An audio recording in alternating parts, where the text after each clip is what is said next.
What's important is whether or not it's directly related to short-term COVID relief. And if it's not, then I am not going to support it in this legislation, Sinema told Politico. The minimum wage provision is not appropriate for the reconciliation process.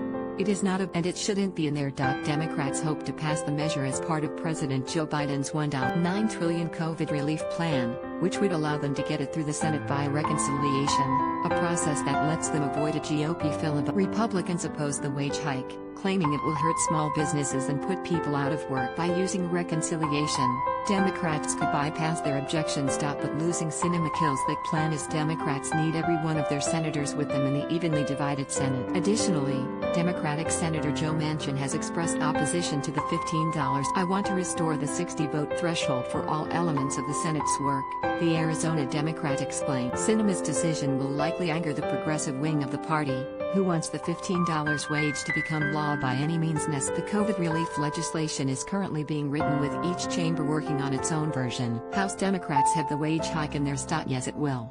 We're very proud of that, Speaker Nancy Pelosi told reporters Thursday when asked if the overall House bill would include the $15 minimum. The House proposal calls for gradual wage increases that would reach $15 over 5 years, but it always faced an uphill battle to include the wage hike and COVID relief plan. Even President Biden, a 40-year veteran of the Senate, said it likely. Senate Majority Leader Chuck Schumer told reporters Tuesday that Democrats were trying to overcome a potential procedural obstacle that could prevent them from including the wage increase in the COVID relief. We're trying to work as well as we can with the parliamentarian to get minimum wage to happen, Schumer said. Under Senate rules, since the COVID relief plan is being passed through budget reconciliation, any provisions in the legislation must impact the budget. The Senate's nonpartisan parliamentarian would decide if the wage hike met that threshold. Additionally, a nonpartisan budget agency said last week the $15 wage proposal would cost jobs and raise the costs of goods and services, but it would also lift nearly 1 million out of poverty. The wage hike would cost 1.4 million jobs by 2025 and increase the deficit by $54 billion over 10 years, the Congressional Budget Office said in its cost assessment of Biden's Raise the Wage Act of 2021. The nonpartisan agency also said a minimum wage increase would lift 900,000 Americans out of poverty. The findings will likely inflame the debate around the proposal instead of settle things. Democrats have argued the wage hike will lift people out of poverty. Republicans have countered it would cost jobs. Both sides will find support for their argument in the CBO assessment.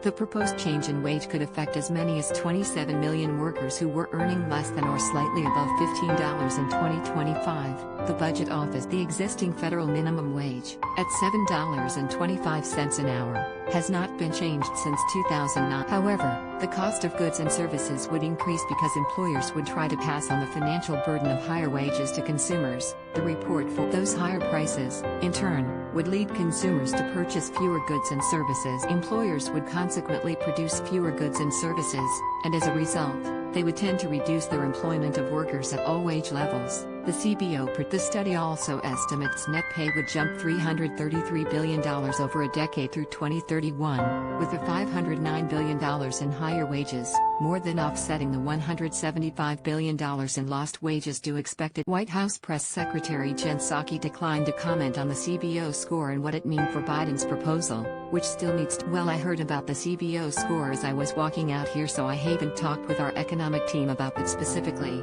she said at her press briefing last. Senate Democrats found a silver lining in the report.